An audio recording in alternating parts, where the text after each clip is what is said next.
Mocked and ridiculed, Keir Starmer's epic fail in front of the nation. In the heart of Westminster, the air was thick with anticipation. The sun had barely risen over Parliament when the news broke. Keir Starmer, the leader of the Labour Party, was set to deliver a crucial speech that would determine his political fate. But little did he know, this moment would unfold into a spectacle that would leave the nation buzzing, and not for the reasons he hoped. Starmer had spent weeks preparing, poring over notes, rehearsing in front of mirrors, and consulting advisors. His goal was to address pressing issues, housing, health care, and, most importantly, the monarchy's role in modern Britain.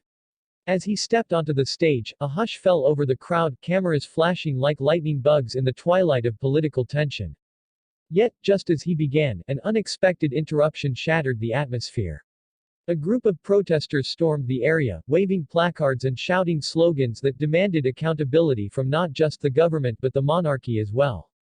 No more royal privilege. They cried, their voices echoing through the hall. Starmer faltered, the carefully crafted narrative he had rehearsed dissolving into chaos.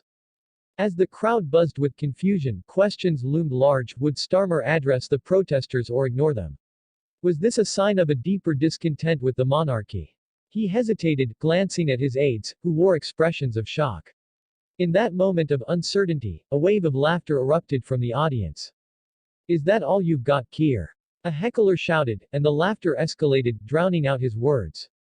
Starmer's face flushed, a mix of embarrassment and anger simmering beneath the surface. How could he regain control? The stakes felt monumental, his party's future hung in the balance, and yet he appeared vulnerable, almost human in his struggle. Suddenly, a loud voice cut through the noise. What about the royal family's influence on politics? It was a pointed question from a journalist, one that echoed the growing sentiment among the public. The inquiry struck a nerve, and the laughter died down, replaced by murmurs of intrigue. Starmer took a deep breath, recognizing an opportunity to pivot. Let's be clear, he began, his voice steadying. The monarchy must adapt to the needs of the modern nation. We cannot afford to be shackled by traditions that no longer serve us. As he spoke, a flicker of hope ignited within him. Perhaps this was the turning point he needed, a chance to align himself with the zeitgeist of the people who were increasingly questioning the relevance of the royals in today's Britain.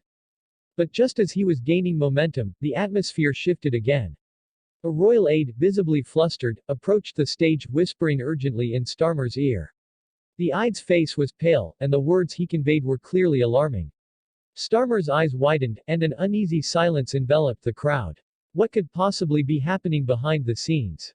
Rumors began to swirl. The royal family was reportedly embroiled in a scandal involving financial mismanagement and alleged cover-ups, threatening to upend the monarchy as they knew it. The audience leaned in, hungry for more information. Would Starmer seize this moment to press for accountability? Or would he sidestep the issue to protect the institution he had just critiqued? In a surprising twist, Starmer chose to confront the issue head-on. If we are to have a monarchy, it must be transparent and accountable to the people, he declared, his voice rising above the murmurs. The crowd erupted, a mixture of applause and jeers swirling through the air. The tension was palpable. Starmer was treading a fine line between political bravery and public backlash. Yet, as he concluded, the questions remained. What would the royal family's response be? How would the public react to a Labour leader who dared to challenge the status quo? As he stepped down from the podium, the roar of the crowd faded, leaving behind an eerie silence filled with uncertainty. The aftermath was electric. Social media erupted with reactions, hashtags trending worldwide, and pundits speculating about the implications of his words. But in the shadows, a sense of foreboding loomed. Whispers of retaliatory tactics from the monarchy began to surface. Were they preparing to defend their legacy with a public statement? As the dust settled, one thing became clear: Starmer's epic fail had morphed into a pivotal moment in British politics. The royal family, once a bastion of stability, now found itself in the crosshairs of scrutiny. What lay ahead for both Starmer and the monarchy was uncertain, but one fact remained: this was only the beginning. The nation held its breath, eager for the next chapter in this unfolding drama. Would Starmer rise from the ashes of mockery, or would he become another casualty in the ever-evolving saga of British politics? Only time would tell, but the intrigue surrounding the royal family was far from over. Stay tuned, as we dive deeper into the scandal brewing in Buckingham Palace and explore the consequences of this extraordinary confrontation.